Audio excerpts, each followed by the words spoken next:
Hi friends, இன்றைக்கி வந்து நம்ம தயிர் சாதம் பார்க்க போகிறோம். அதுக்கு ஒரு பவுலில் வந்து சூடான வந்து வடித்த சாதம் எடுத்திருக்கேன். இது நல்லா சுட இருக்க சாதம். இது கூட வந்து நான் ஒரு கப்பில் வந்து தயிர் வந்து தாளிச்சிருக்கேன். இதில் வந்து நான் என்ன தாளிச்சிருக்கேன்னா வந்துட்டு கடலைப்பருப்பு கடுகு கடலைப்பருப்பு போட்டு கருவேப்பிலை போட்டு பச்சை மிளகாய் போட்டு தாளிச்சிருக்கேன். நான் உப்பு வந்து இதில் சேர்த்துருக்கேன்.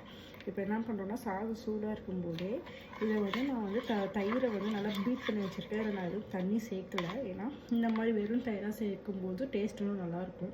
ஸோ இப்போ இதை வந்து நம்ம என்ன பண்ணுறோன்னா சாப்பாட்டில் வந்து ஆட் பண்ணிக்கலாம்.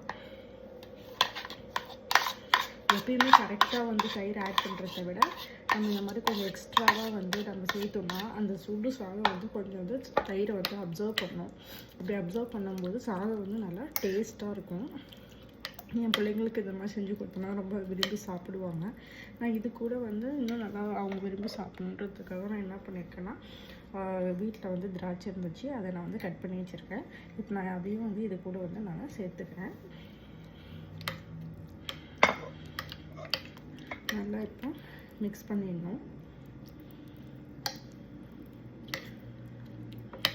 அவ்வளோதான், சூப்பரான டேஸ்டியான வந்து தயிர் சாதம் வந்து ரெடி ஆகிடுச்சு. இந்த மாதிரி வந்து செஞ்சு பாருங்கள். இப்போ சாப்பாட்டுக்கு மேலே வந்து இப்படி தயிர் இருந்துச்சுன்னா இது வந்து அப்சர்வ் பண்ணி சாப்பிடும்போது கரெக்டான கன்சிஸ்டி இருக்கும். கெட்டியாக இல்லாமல் சாப்பிட்றதுக்கும் நல்லா டேஸ்ட்டாக இருக்கும். ஸோ பிடிச்சிருந்தா லைக் பண்ணுங்கள், ஷேர் பண்ணுங்கள், சப்ஸ்கிரைப் பண்ணுங்கள். தேங்க்யூ.